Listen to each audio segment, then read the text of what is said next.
Love staying informed? Subscribe now and get unlimited access to local news, weather, and sports for just 99 cents a month for your first 3 months at inforum.news/join. Read every story, listen to every podcast, and download the apps that keep you informed and on the go 24 hours a day. So head to inforum.news/join right now to subscribe. What are you waiting for? Get 3 months of local news for just 99 cents a month at inforum.news/join.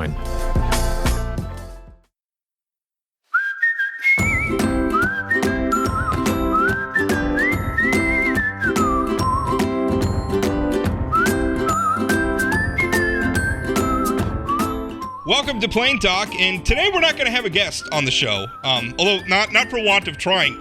Weird that it would be hard to book people on a Friday in the summer. And when we've had really nice weather, too. It's nice and cool out. I wish it was a little sunnier, but it's nice and cool out in Minot this morning. I like days like that. Not too hot, not too cold. Pouring rain in Bismarck. You like rainy days? I also kind of like rainy days, too. I am, but...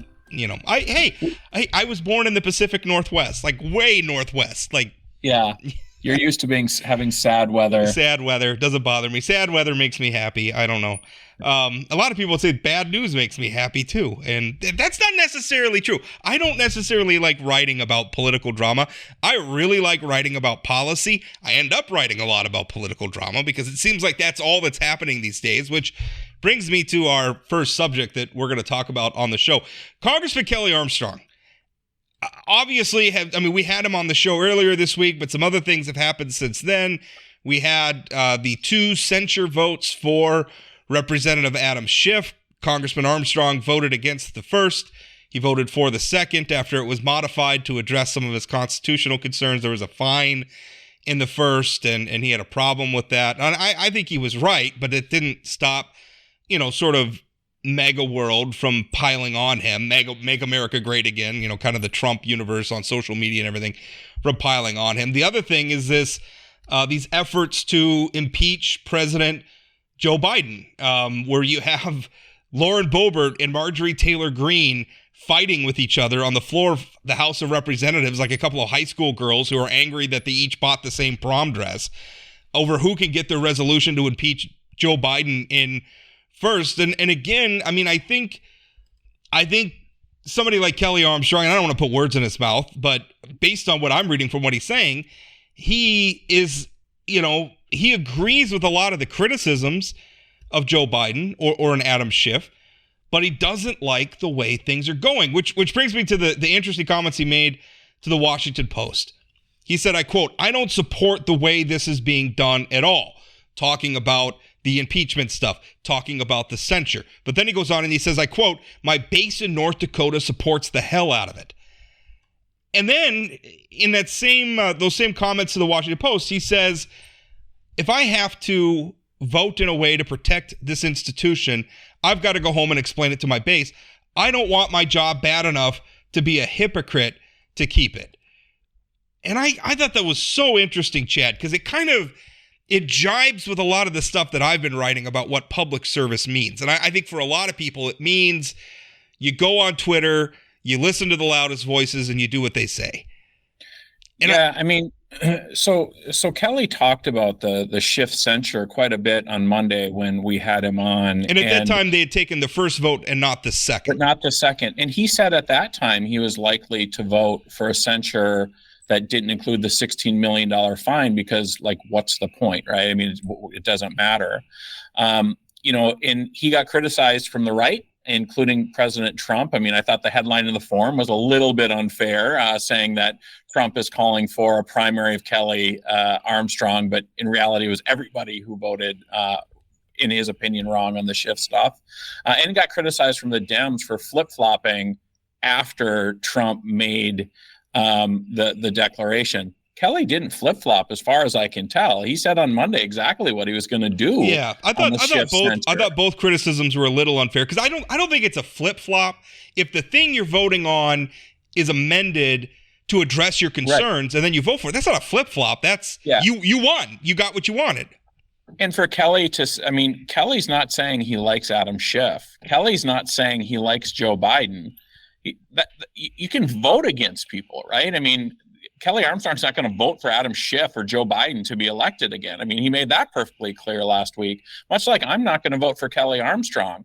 That doesn't mean I think he should be impeached or censured because I don't like where he's coming from on things. I mean, that's just a ridiculous way to do business.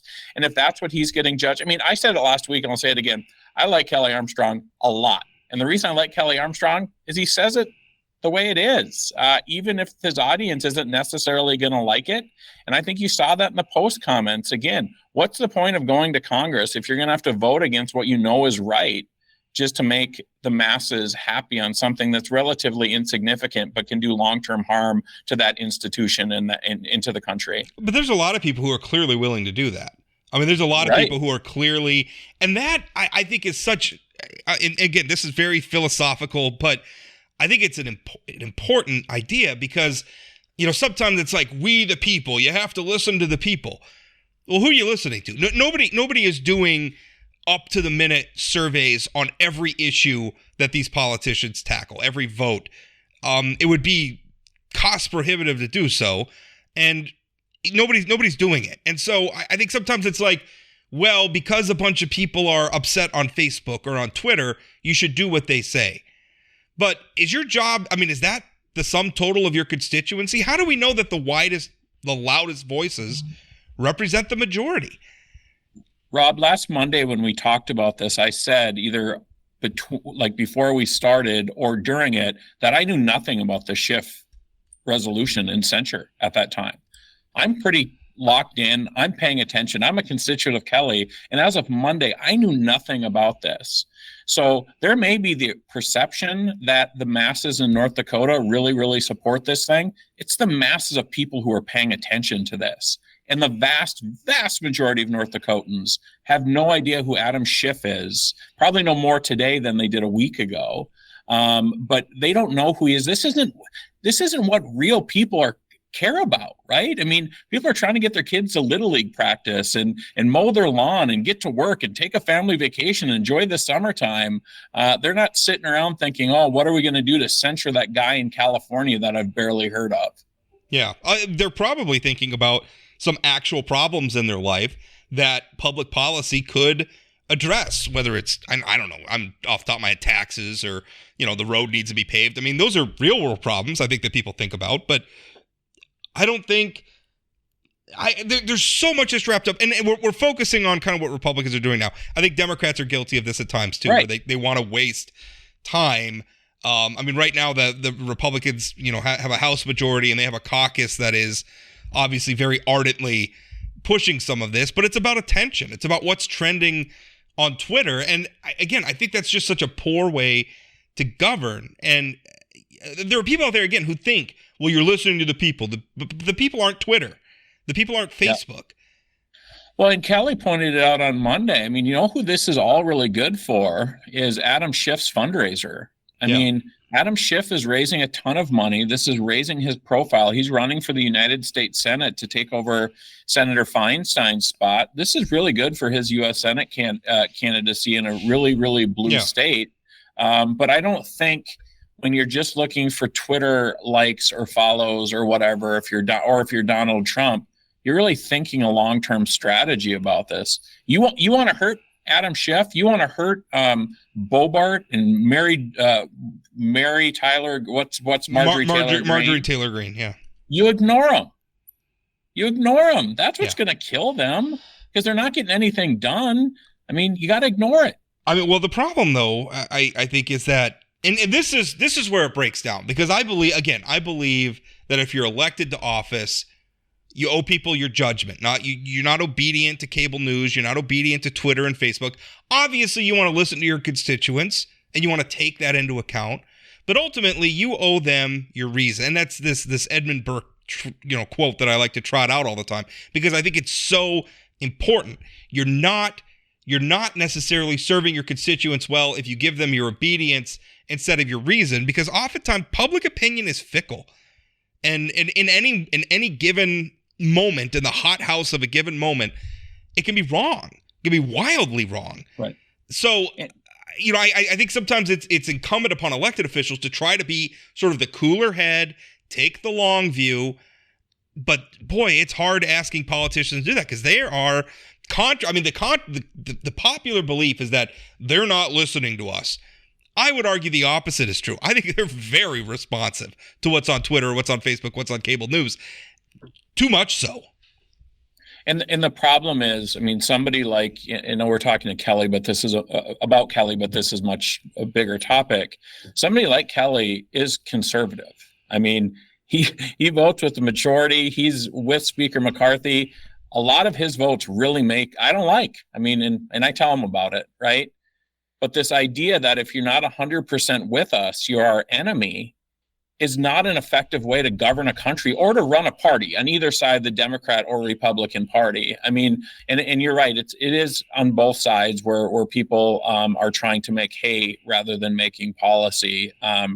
It just seems after January 6th and some of those things, it just seems a little bit more aggressive on the right than the left from my perspective. In this moment, but I mean, that's part of the problem too, is that this stuff escalates. So now we're censoring people. We're trying to fine them, although that didn't go through ultimately. And Kelly's argument about that was right. It's one thing. A censure is just basically a public rebuke. It's basically right. you get kind of somebody reads the riot act. It's a little bit of a struggle session in Congress. But applying a fine, that's a penalty. And in America, if the government's going to do that to you, and this is explicitly the government, it's literally Congress, if they're going to do that for you, you get due process. You get a trial. You can't levy a fine against Adam Schiff. It's not going to stand up in any court. Are you kidding me? It reminds me, Rob, of like kangaroo court in a baseball locker room, right? Somebody doesn't run out a fly ball, and so they get fined $250 or something like that. Yeah, yeah. It's ridiculous. I mean, Kelly was right. It's unconstitutional. But nobody, there's a certain people don't want to hear that. But the thing is they would sure as heck buy into the constitutional argument if somebody was trying to fine, Marjorie Taylor Greene or Lauren Boebert, right? They would immediately run to that. They would all, and that hypocrisy, that constant hypocrisy where it's different if I do it. And that's what worries me, though, is that if the sort of the radical extreme elements of the Republican caucus are trying to do this stuff, the left's going to emulate it. Rob, we talked about this after January 6th, right? I mean, if we've got the right doing it now and the next election's close and let's say Donald Trump's the nominee and Donald Trump wins, what's to say that the left isn't going to do this? Well, the thing is if you want to talk about January 6th, look at what the left did with occupying state capitals, where they broke into the Capitol in Wisconsin, in Madison. They broke in and they occupied it. Despite cops trying to keep them out, they broke windows. And they were in the state capitol. Look at the Dakota Access Pipeline protests where they blocked highways. That was very violent. I think a lot of people on the right, and I think a lot of people on the right looked at that and said, okay, I guess that's what we're doing now. Well, and I think you bring up the Dakota Access Pipeline, and I'm about to take us way off subject, Rob. But that's all right. I get this is a show. We don't even have any guests. We have an hour to roam wherever we want to roam here. So living in Bismarck and watching the controversy over the Summit CO2 pipeline and having a bunch of sort of wealthy, well-connected people who now hate pipelines going through their backyards when the Dakota Access Pipeline, I guarantee they were like, oh, why are they protesting down there at Standing Rock? But now it's up here in Bismarck and it's a whole other subject when it's in their backyard. I obviously did not agree with the Dakota Access Pipeline protesters. I am enjoying the sweet irony of the three affiliated tribes just bought a pipeline. Right. They just bought a pipeline from Enbridge. It was a decommissioned pipeline. They bought it. And by the way, smart for the tribe. They produce a heck of a lot of oil. That's going to take a bunch of trucks off the road for them. Good for them. I think that's a really smart move for them. But it is funny that now we have a Native American tribe in Fort Berthold buying a pipeline while a bunch of white people in Bismarck are upset about a pipeline. That's funny. I didn't think the case against the Dakota Access Pipeline made a lot of sense. There's already pipelines there. This was not a greenfield development. I thought it was overwrought. But I think say the exact same for the people in Bismarck. There are already pipelines there. And you're all upset like, oh, there's going to be a pipeline near my house. You have a natural gas pipeline leading into every single house in your community. And natural gas is a heck of a lot more dangerous than carbon. You have the Burleigh County Commission, has passed a resolution opposing it. The city commission, the school board passed something opposing it. And it's like, come on, guys. I mean, this is, again, the former mayor, it goes over his ranch land. It's NIMBYism. It's the worst kind of NIMBYism. Yeah, and we've talked about CO2 carbon capture and the importance of that pipeline, but this is sort of a Burgum thing, talking about carbon capture, which by the way, I think is driving a lot of the opposition, because look not all of them, but a lot of the people who are lining up for it are people who just hate Doug Burgum. And I think like Jeff Mangrum, for instance, I think a lot of what's driving is he in Emmons County. You saw how badly Burgum's mailers and everything backfired in Emmons County. He's made a lot of enemies there. They just hate him.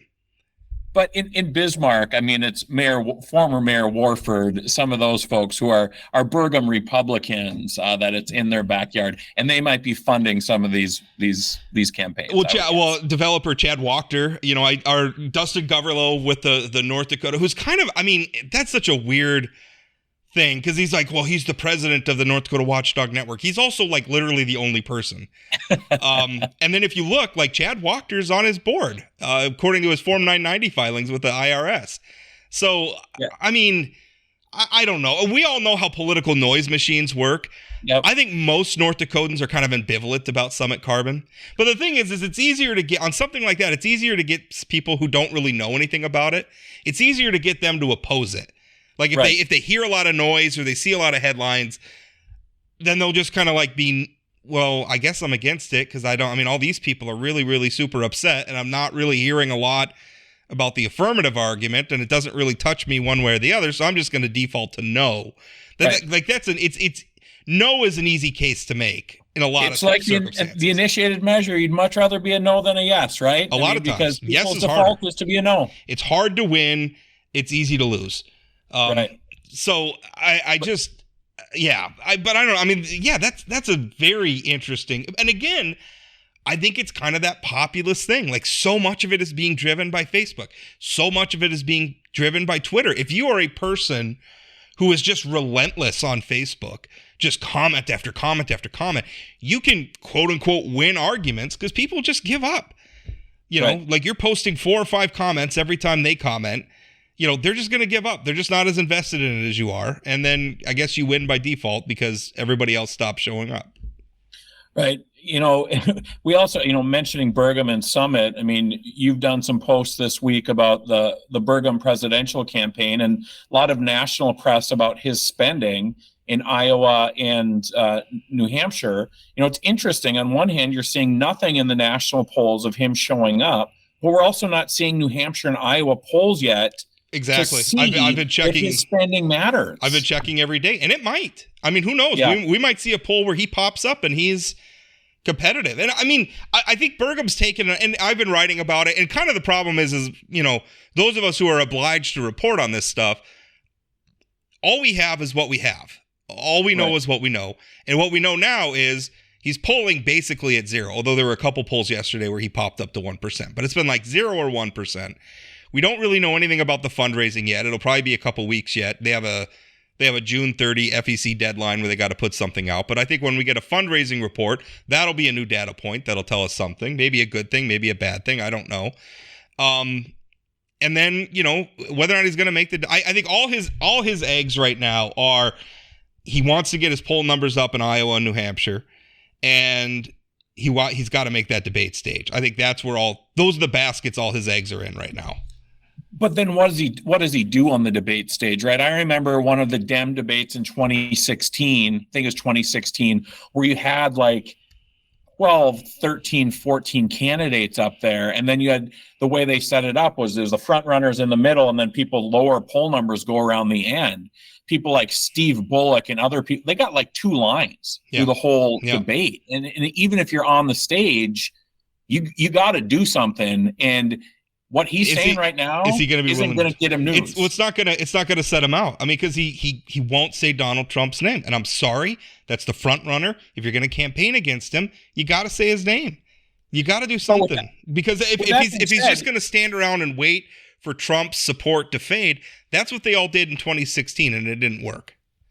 But don't you think that what he's doing in terms of just spending a ton of money in Iowa and New Hampshire, that's the play, right? That's the only thing he can do. He has to pop in some of these state polls in order to get attention nationally, because you can't afford to go national with a TV buy and move numbers. I mean, that's just not the way. I mean, all of a sudden, if he pulls ahead of like Mike Pence in Iowa or New Hampshire or both, I mean, that's going to earn you a lot of national attention. Like, oh, Doug who is Doug somebody now, right? I mean, that's probably the news cycle. If he pops a poll in Iowa or New Hampshire where he's suddenly in third, and then you easily get to that $40,000 really quick, right? That happens real quick. Now you're on the debate stage. Now maybe DeSantis is fading, but at that point, you're going to have to say Trump's name, and that's the thing. What's he willing to do on that front? Yeah, and what I'm a little surprised by is how aggressively he came out saying he wasn't going to do that stuff. Because if you remember the 2016 primary, he didn't shy away from punching Stenjum in the face. I mean, the reason why he made up a 49-point deficit isn't because he just ran flowery ads about energy policy. I mean, he went after he ran ads about the good old boys. I mean, that's what he did, and it resonated. I think we can safely say that Doug Burgum is comfortable with saying one thing and doing another when it comes to his campaign. And the reason I say that is just earlier this week I had a column, and here I'm going to pull it up because I want to quote him directly. But he said during his speech, he was talking about like neighbors fighting neighbors, and then all of a sudden he's talking about, they hate rural America. I want to pull it up here because I gotta actually here it is. Okay, so now I wanted to have it queued up. This is really good audio right now, okay. Rob. You trying to find your column to quote yourself. Okay, I'm sorry. This is important. He goes, the amount of time spent on some of that stuff. He's talking about culture war stuff. He said the amount of time spent on some of that stuff, you'd think it was the only thing happening in our state. I talked to real people creating real jobs, building real companies, and hiring people. And some of the things the legislature is focused on is not what the citizens are focused on. He said that. Also, during his speech, he was talking about how we've become a country of neighbors fighting neighbors. That's a direct quote. But then he sends out this email. And this fundraising email, and the subject of the fundraising email is they hate rural America. And he's talking about a Washington Post journalist. This Washington Post journalist kind of picked up on his small town values thing and said, kind of made the point that politicians get drippy about small town values, including a lot of politicians who are not from small towns, but love extolling the virtues of small towns. I mean, and the thing is, Americans like to hear that. 80% of Americans live in an urban environment, but they love the sort of rural ideal. They love hearing about plaid shirts in a cornfield, they do. Rob. They love it. They do. There's no denying it. Even people who live in New York love a presidential candidate with a wheat field in the background and a piece of straw in his mouth, with a plaid shirt. But I just thought that, I guess to my point is, Doug Burgum will talk about, we've become a country of neighbors fighting neighbors, and then we'll talk about how I suppose the liberal media or the liberals or whatever hate rural America. I mean, he doesn't have a problem being a little hypocritical in his messaging. So I don't think that's going to stop him. I would suggest this idea that they hate rural America. It's silly. The idea. USDA rural development gives a lot of money to rural North Dakota. I would also suggest there was just a front page article in the paper about federal money coming in to help with broadband. And I believe Burgum was part of that story, talking about that federal money coming in to help rural broadband. What he's talking about is the culture war. And I hate the culture war stuff, but there is, there's no question that there are people who see us as flyover country, who denigrate us. And so when you say, Rob, there's people in our part of the country who denigrate the big cities too. I know it cuts both ways. Don't go to Minneapolis. That's scary in Minneapolis, you know. My family's on their way to Minneapolis right now to see Taylor Swift. Swiftieapolis, they're calling it now. She's taken over. Did you take out a loan to pay for those tickets? Their mother-in-law bought it for them. So very nice of her. They owe her for a long time. Dad and Cooper are staying home. No, they got them for Christmas. So they're a big trip. They're all over there having fun, or they're on their way. The only thing they have to worry about is getting trampled by teenage girls, I think. Nothing else. But anyway, I guess the point is Doug Burgum doesn't have a problem. I think if he feels it, at the point that he feels that taking on Donald Trump could win him the election, he'll do it. Right, and I agree with that. I just the short-term strategy, I think, of spending in these states is the right one, but at some point he has to break away from the crowd. Because I think about how much we're paying attention to Doug Burgum. It's probably the same amount of energy that people in North Dakota, like people around the country, are paying attention to him at the same level. We're paying attention to the Miami mayor who just announced for president, right? Or Will Hurd, the former congressman from Texas. Yeah. We're just not paying attention. He's got to do something. Yeah, we're paying attention to him because he's our governor. He's got to break through. I mean, that's what we're talking about. How does he tap into it? How does he get people in Idaho and other places across the country to say, this, or I guess more importantly, Iowa and New Hampshire and South Carolina and those key primary states. How does he get them to care? And I think most people I talk to in North Dakota agree, Democrat or Republican, he's got an interesting story to tell. I think some of the things he talks about, like balancing the budget, always makes me roll my eyes, because he and every other governor in North Dakota for the past 200 years have balanced the budget. But overall, his story is compelling if the voters want to, if that's what they're looking for. And I just question that part. No, I think that's fair. As governor, he and the legislature were legally obliged to balance the budget. That being said, he did guide us through a rough budget patch there. There's no question about it. There's no doubt. Yeah. So, wording, I guess, whatever, semantics. Yeah. I do worry though that, I want him to mean what he says about the culture war stuff. Like I really want us to pull back from this. I want us, which is really the subject we started talking about. I want us to pull back from, and I just saw Betty. I'm one of the few people who read Betty Grandy's column, and she had a piece today, kind of supporting Sandy Sanford, and she linked to my column and like, despite what people say, this is a good thing. There is a culture war in America, and we've got to take it to them. And I just want to stop. Like I want Americans to stop fighting Americans over this stuff. I want us to really focus on making room for each other to live our lives the way we want to live them. What? First of all, your comment about one of the few people to read Betty's column cracked me up, because that sounds like something I would say. I have to remind people that she writes a column. But I often just wonder when people write that kind of stuff or say that kind of stuff, what are they afraid of? Like what is going on that they're so, it's like a boogeyman around every corner, and call me a small government progressive, but I just want people to live their lives, man. We don't have to fight about everything. I don't really care if you want to sit in your church and say that a man and a man or a woman and a woman shouldn't get married. I don't care if you want to sit around and say, trans people aren't okay or what. I don't agree, but if you want to live your life that way, go ahead. But the thing is and I'll tell you what they're afraid of. They're afraid of freedom.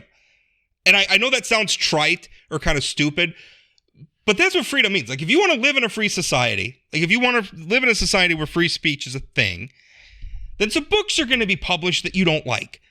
And some artwork is going to be made that offends you. And some comedians are going to say some things that really tick you off. And you're just going to have to live with it. You don't have to look and you don't have to listen. Right. I love, I used to follow Stephen King on Twitter because I have always, since a little boy, I've always loved his work. I look back on it. It's you grew up with Stephen King. It's just he's a part of my childhood. So even his stuff today, I will buy every single thing that Stephen King publishes because he was a part of my childhood. I had to stop following him on Twitter because I find his politics obnoxious. I just can't. Sure. So I just ignore it. I enjoy his books. I roll my eyes now and then when he inserts his politics in the books, but whatever. I enjoy reading them. And I'm willing to live. Stephen King's politics, we're never going to agree. I don't feel like I have to rant on him on Twitter. I don't feel like I have to try to cancel him. He's living his life. You're not doing a boycott? I mean, at some point, if he gets obnoxious enough, I might stop buying his books, but I'm not going to try to organize other people to do it. Like if I stop enjoying his books, I'm not going to buy his books anymore. It's as simple as that. That's exactly right. And again, I think people have enough real things to worry about than some of the stuff that do we though? Do we? Because we're spending a lot of time worried about like the Bud Light spokesperson or, whether or not Roald Dahl says fat in his book or whatever. I think we're kind of victims of our own level of prosperity where we have so much disposable time.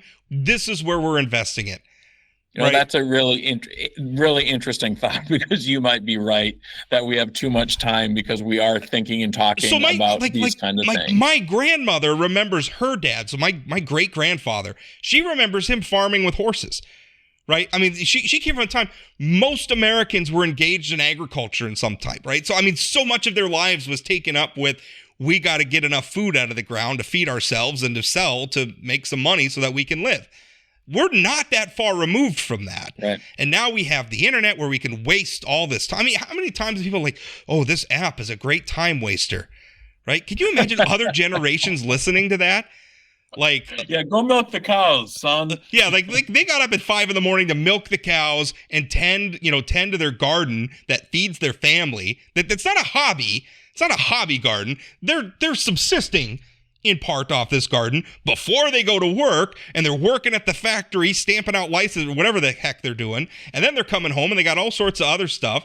And we're talking about, boy, I really wasted a lot of time on Candy Crush today on my $1,000 phone that I could talk with on somebody on the other side of the globe, just initiate a video phone call. I mean, we are sorry. Look at you. Are you going to look out your window later and start yelling at the kids? I am. Get off my lawn. I think I'm right though. Like, I think I got a point. And I'm actually arguing, stop caring about this stuff so much. It doesn't hurt you. Right? I mean, I guess if you really don't like Bud Light, don't drink Bud Light. Why were you drinking Bud Light in the first place? It tastes terrible. There's the real question, Rob, is why were people drinking Bud Light with all the different options that are now I think it's funny how many of them switched to Coors Light. Have you not seen Coors Light's LGBT out? Because their outreach is pretty prolific. I don't know what you're accomplishing. Yeah, the whole beer wars is something interesting.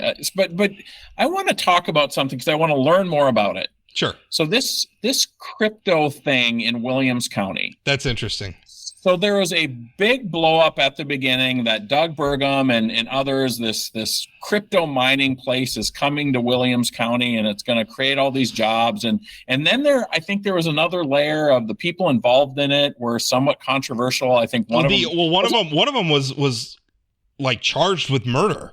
Like it was a big case. Accused or something. Yeah. And was on Dateline, I think, around at some point. And now there's these stories coming out that the local electric co-op has shut off the county, the Williams County Commission shut off power because they were supposed to address issues like noise and some other problems.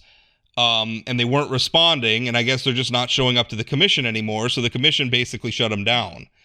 And I think a lot of people are rushing to hang this on Doug Burgum. As far as I know, they didn't receive any public funds. It's not like they got a big loan. And when they came in, Burgum greeted them as he greeted them. Hey, this is a new business, is potentially a new industry for our state. This is a good thing. And that was it. I would hope that our governor would greet anybody. I mean, he was very visible on, I think his mistake, I think crypto is a very marginal industry. I think there's a lot of irrational exuberance around it. And I think if anything, Doug Burgum's probably guilty of that. And don't you think there's also, because it's so new and confusing, that there's the space for some sketchy characters to get involved in this space, maybe like a gambling sort of space, those kind of things. I think anytime you have a new like an emerging industry and it's kind of the Wild West, the sort of people who live out on the edge like that sometimes can be some sketchy characters. I mean, look at the early days of the North Dakota oil boom. Like there were some sketchy characters who came in first before like the more established, more reliable, more credible players came in and kind of, I mean, that's who I say was mostly operating out there today. But in the beginning, it was sketchy. And there's clearly a lot of, I mean, some of the largest players. You look at that Samuel Bankman-Fried, right, who was quickly becoming a big player for a hot moment there, a big player in Democratic politics nationally. Then it turned out that, all of that's still going on, but gosh, it kind of looks like it was a house of cards.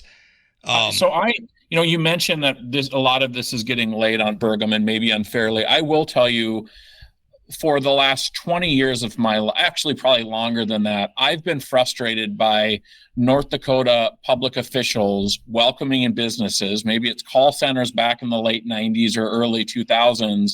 Then when those places you're remembering WebSmart, aren't you? Yes. Or then when those places don't work out, they're nowhere to be found. There's often not a follow-up story, and John Hoeven isn't there when the jobs don't come. Right. Going back to back in the day, and that frustrates me. That I'm glad Burgum's welcoming people. But damn well if this crypto place took off in a good way, Doug Burgum would be talking about, look at these jobs I brought to Williams County. Where are you at now? Success has a million mothers and failure is an orphan. Yeah. That's story as old as time in politics, whatever side of the aisle you want to talk about. And I'm just happy reporters are following up on this crypto thing sort of not working. I agree. And I think part of that is because crypto's so weird. It is. And people don't really understand it. I do think, when I talk to some other people about it, I think part of what was driving Burgum's interest, and he should answer questions for this himself. My perception is that he was a lot more enthusiastic about the data center side of it, which is clearly an industry where there is a real need, and North Dakota could be a player in it. I don't know enough about data centers to say whether or not that's true, but that makes a lot more sense to me than crypto. Yeah. And so a lot of these places, like crypto, is like a way for them to make money when their data center's not at full capacity. But what they're really after are like paying customers, like a Google or a Netflix, or sure, places like that, or maybe like an academic function where they're using computing power, stuff like that. Crypto, basically having computers do make work and consume enormous amounts of energy to create pretend money. And I guess it's not really that pretend. I mean, you can spend it. People accept it, I guess. But Rob, here's what I don't understand about crypto, and we're about to go down a real bad. So here's a couple of old men that don't understand crypto that are going to talk about crypto. So somebody is mining crypto. Right. That means they're looking for it somewhere. This is a really fundamental question. Who puts it wherever they're trying to find it? So my understanding of it is that essentially it's just the computers are just solving math problems. And by solving math problems, what they're trying to emulate is something like the gold standard, right? Where the price of gold in part is based on how much gold gets mined out, right? As we're mining gold, there's more gold available in the economy, and that impacts one of the impacts on the price. So, what this idea is, they're trying to emulate that, where their crypto is being quote unquote mined, but it's really just computers solving complicated math problems. And then as they're doing this, there's a calculation, and this is where the blockchain part of it comes through, because everything is like a public ledger, unified ledger. As they're doing this work, it accrues new Bitcoin or cryptocurrency, whatever. Bitcoin is one cryptocurrency, but it accumulates more coinage. And at that point, it just sounds to me like a video game, right? I mean, it just sounds like log into Elder Ring or something and go around like killing guys and collecting runes. Like, they call that mining too. Yeah. I mean, I like the idea of a currency being based on something in the real world. It's a little scary to me that we have decoupled our currency and now it's just kind of based on how much money politicians want to print. I think that's a scary thing. I think that's a good point, but I know where gold comes from. Right. I mean, if our currency was based, like if it were up to me, I would tie the US dollar to like an index of commodities. And we could have a debate about which one, but like stuff that's real, right? Like stuff that has a value that people want. Crypto's not real.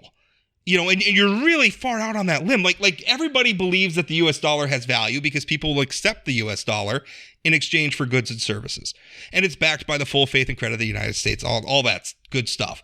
But really, sometimes stuff like that has value because we all agree that it has value. And that's kind of crypto's problem, is how much value it has is a roller coaster ride, because people, sometimes people are exuberant about it, sometimes not so. And it's up and down, and you can't necessarily trust the people behind it because a lot of them are acting in some very shady ways. And so that creates problems. And I wonder, like, if the problem with the U.S. currency is that it's a fiat currency, then what is crypto?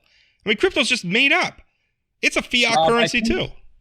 I really think it's important that when you're analyzing the listenership of this podcast today, that you look at the drop-off rate when I ask you the question, who puts the crypto in the computer machine? Because I think that's when we're going to really see a big drop off. The Oban bump is no more. I am willing to bet that a not small contingent of people listening to this podcast, who I would argue are probably a very erudite constituency overall, very politically engaged, very sharp, very smart, they probably don't want to admit they don't really understand crypto either.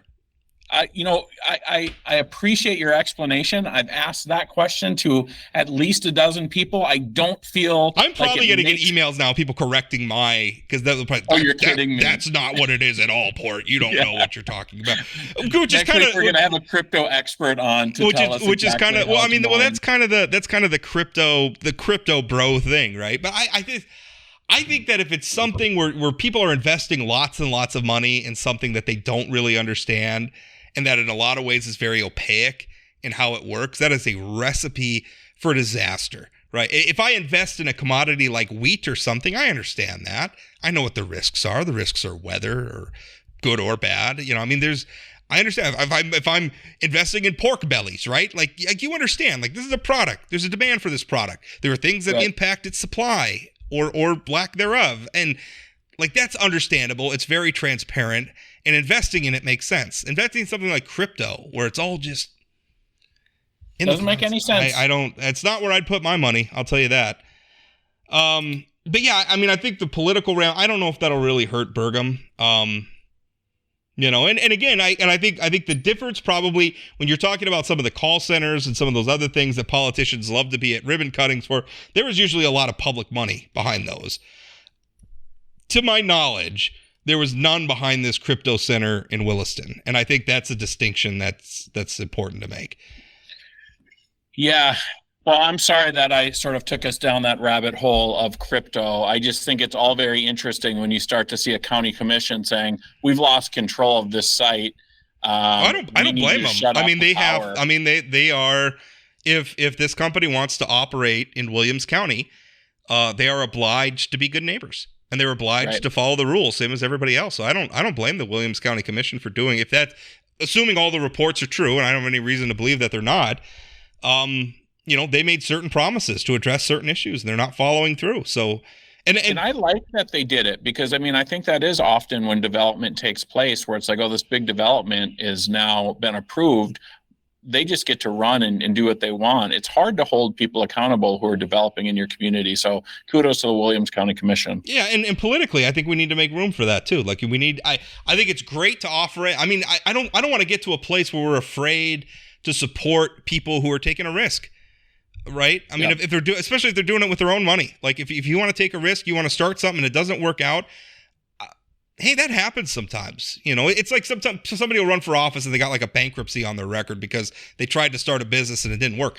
A lot of times I don't hold that against them. You need to scrutinize it, and it depends on the circumstances, but sometimes you take risks and sometimes the risks don't pay off, and we got to make room. And I think that's part of what drives the political decision, maybe not to hold companies like this accountable, is the politicians don't want to be embarrassed.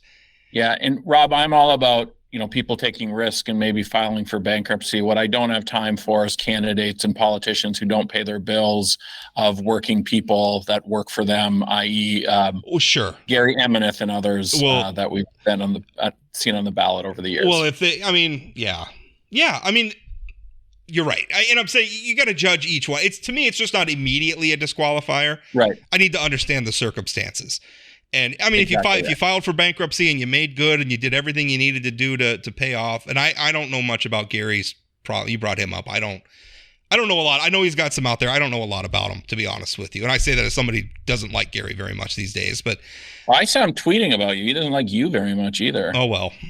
Yeah, you need to follow your your Twitter activity more, because that's good for the world.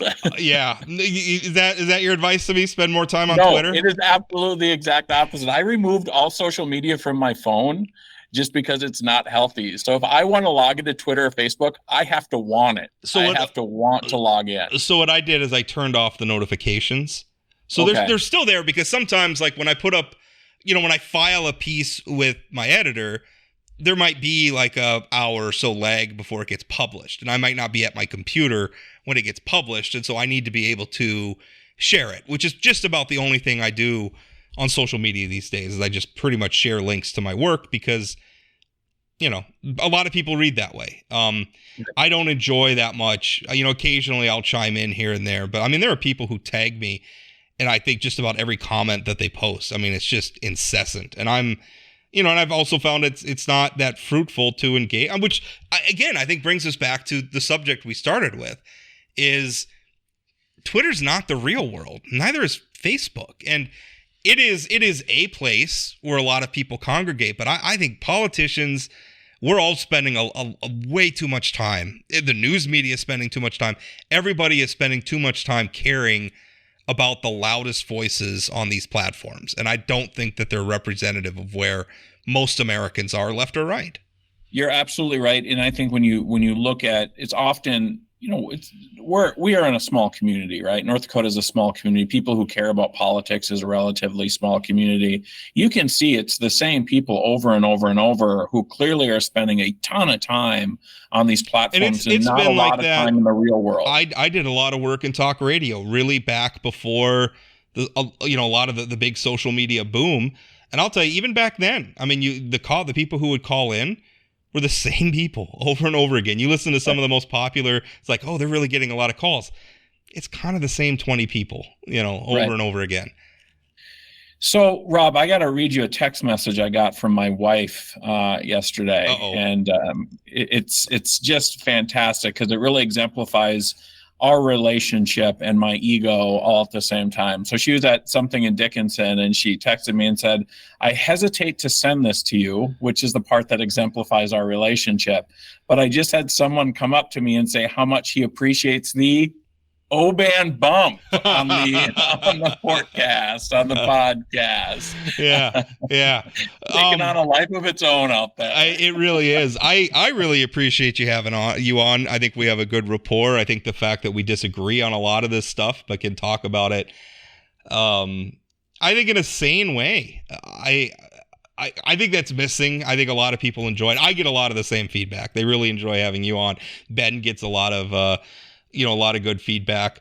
Although I did get one for Ben, and I haven't talked to him. I'm going to out him right on the show. He's not on to right on the show, and I haven't even even told him about this yet. That Ben's questions can be a little. He's still a lawmaker in committee asking questions. His questions are meandering. A little meandering at times, right? And trust me, we've all had that. Like I've started. Sometimes like I'll lose my space in the conversation, and then like I'll start asking a question, not really sure where I'm gonna end up.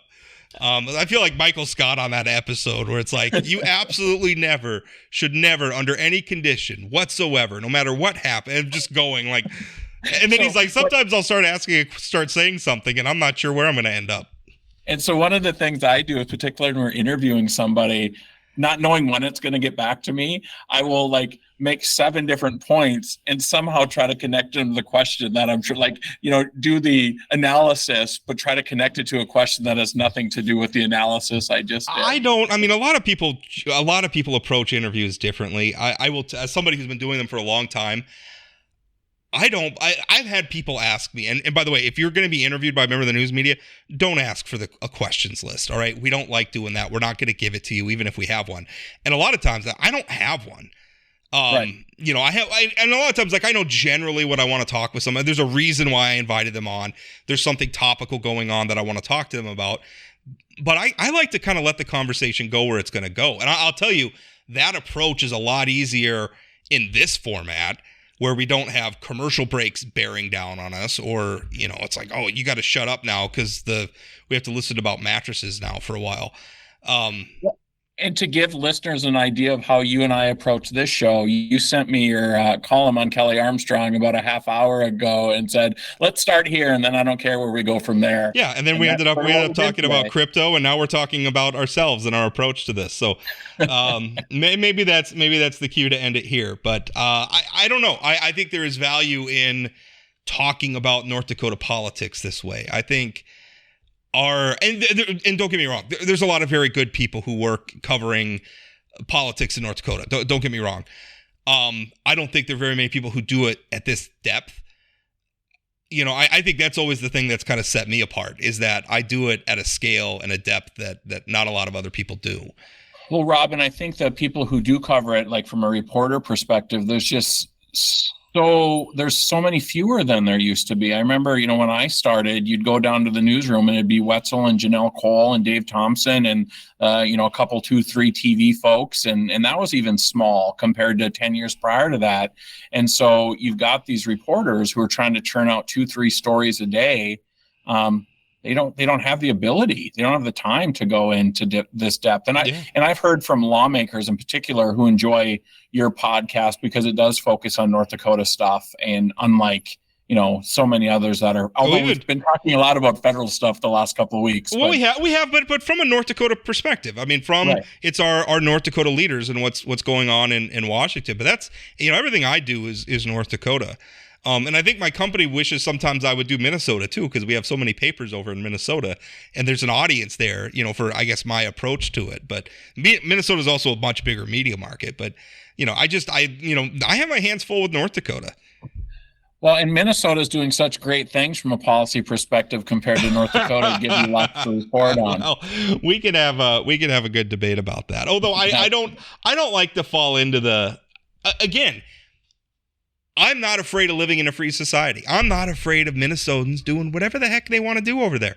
That's fine for Minnesota. I think it's wonderful that we live in a country where the government can kind of adapt to where it is. North Dakota is a much different place than Minnesota.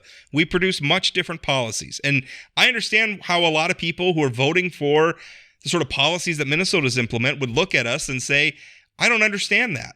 And we feel the same way, but I don't think that has. People like me are jealous of the policies that are being implemented in Minnesota. And if you really wanted to, and I'm not saying that you should move, but I'm saying I kind of love living in a country where we can do that. Now one of the side effects, unfortunately, is like red state, blue state polarization. And the acceleration of that. I mean, we are, sort of the idea of people who think like me moving to Minnesota or moving to the coast or whatever, it's accelerating that polarization. Or even the parties, like the political parties not making room. Last cycle we saw Mark Haugen leave the Democratic Party. He didn't feel like there was room for him anymore. Currently, we have a new leader of the North Dakota Republican Party who doesn't think, people. And by the way, Sandy Sanford, I have been in contact with her. I am working on getting her on this show. She wants to have a sit down or something first, which I'm happy to talk anytime. Call me now, whenever you want to talk. But I am working on getting her on the show because we've been talking a lot about her, and it's time we should talk to her. And I think that's important. But I mean, looking at her and certainly what a lot of the people who are championing, suddenly can't pronounce it. That in nuclear, I had a lot of problems. I'm just like George W. Bush. I have a lot of problems pronouncing UNW. Nuclear. I can't do it. A lot of the people that supported her ascendance to the NDGOP chair certainly don't think there's room in the party for people like John Hoeven or Kelly Armstrong or Doug Burgum, despite the fact that they consistently win landslide statewide elections. So I don't understand that. I would point out consistently take the conservative position on things that, I mean, but on actual policy, they're about as conservative, I think, as North Dakotans want to be, which is why North Dakotans are voting for them. It's just that they don't want to go down some of these social media because Cat Turd has decided that impeaching Joe Biden immediately through a privileged resolution setting aside even whether there's a case to impeach Joe Biden, not even going through like a committee process or an investigatory process to establish a case. We're just going to rush right to it. And if you don't support it, you're a traitor to the country. Like, Rob, I stopped listening at Cat Turd. That's 2 straight weeks. To the person who commented on Facebook that they never thought Rob would say Cat Turd on the podcast. Here we are, 2 weeks in a row. Well, it's a nice anecdote to illustrate the absurdity of modern politics that Cat Turd has an audience of 1.8 million people. Wow.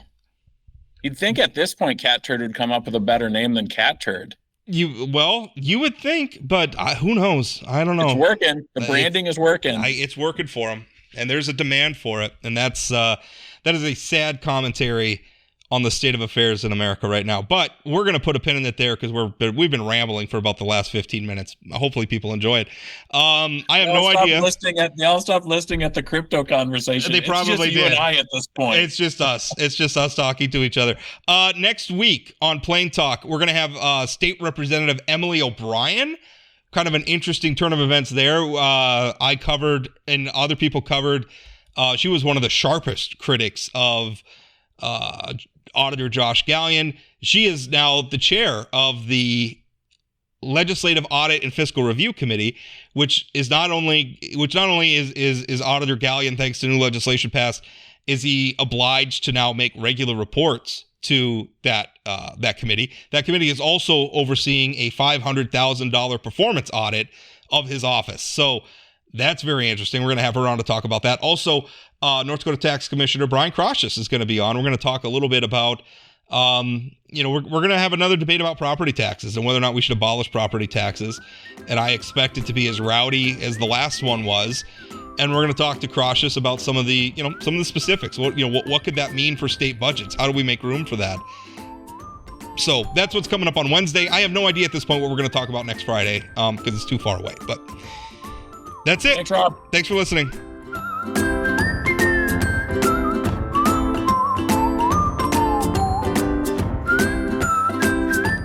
Did you know Forum Communications Company has a robust podcast library? At inforum.com/podcasts, we have everything from politics, sports, true crime, outdoor adventure, and more. Visit inforum.com/podcasts and explore them all today.